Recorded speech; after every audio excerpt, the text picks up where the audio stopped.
আমার প্রিয় বন্ধুরা, চলে এলাম নতুন একটা গল্প নিয়ে, নতুন ভাবনা নিয়ে তোমাদের সাথে। আমার বর্ধন মান্তুর পরিবার থেকে। আমি বর্ধন মান্তু মানে মান্তু বর্ধন। এটা কি বুঝতে পারছো? শিম বাটা। প্রথমে একটু শিমগুলোকে ভাপিয়ে জল ফেলে দিয়েছি, তারপরে ধনেপাতা রসুন যুক্ত করে বেটে নিয়েছি সুন্দর করে। কড়াইয়ের মধ্যে কালো জিরে দিয়ে বাটাটাকে দিয়ে দিলাম, তারপরে নুন হলুদ, নামানোর আগে একটু মিষ্টি দিয়ে একদম শুকনো শুকনো করে শিম ভর্তা বানিয়ে নিলাম। গরম ভাতে খেতে কিন্তু দুর্দান্ত। নামানোর আগে ওপর থেকে একটু তেল দিয়ে দিও, কাঁচা তেল, সেটা খেতে কিন্তু আরও দুর্দান্ত লাগে। আমি কিন্তু পেঁয়াজ দিইনি, তবে পেঁয়াজ ছাড়াই আমার এই ভর্তাটা খেতে বেশি ভালো লাগে। একটু রসুনের পরিমাণটা বাড়িয়ে দিও, তাহলে আরও সুন্দর লাগবে। আর ঝালটা যে যার পরিমাণ মতন খেও।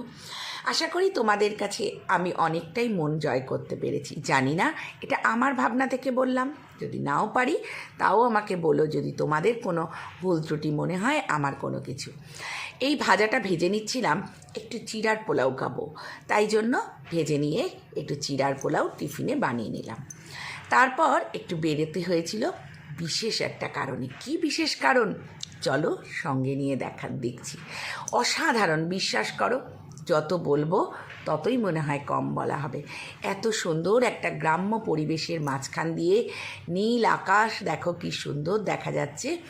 যাচ্ছিলাম, খুব সুন্দর দিনটা কাটিয়েছিলাম। বিশ্বাস করতে পারবে না কি অপূর্ব সেই পরিবেশ। পুকুরের মধ্যে রাজহাঁস চলছে, সুইমিং পুল থেকে একটা সাজানো গ্রাম বাংলা, আর সেই গ্রাম বাংলার মধ্যে আমিও হারিয়ে গিয়েছিলাম। খেজুর গাছ থেকে শুরু করে, খেজুর গাছের রস থেকে শুরু করে কত কিছু দেখার মতন।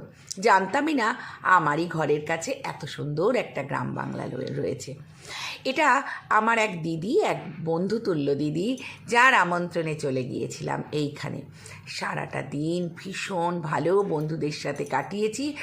আমার পরিবারের সবাই, ছেলে হাজবেন্ড সবাই মিলে, সবার ছেলে মেয়েরা ভীষণ ভীষণ আনন্দ করেছি। সত্যি এরকম খোলা মনের একজন মানুষ, এত সুন্দরভাবে দিনটাকে কাটিয়েছি কি বলবো।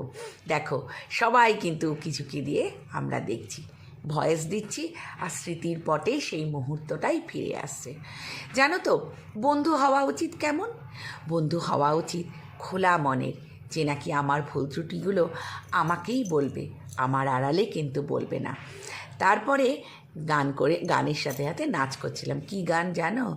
সাগর জৈসে মাখো ওয়ালি, সেই সব গান হচ্ছে। যাই হোক, আরও অনেক কিছু গান, হিন্দি গানের সাথে আমরা সুন্দর করে নাচছি। আসলে সাউন্ডগুলো দিতে পারতাম, কিন্তু ফেসবুক বাবু আবার কি করবে জানি না, সেই ভয়ে বন্ধ করে দিয়েছি। সুন্দর সুন্দর ছবি দিয়ে সারাটা দিন তুলে ধরলাম তোমাদের।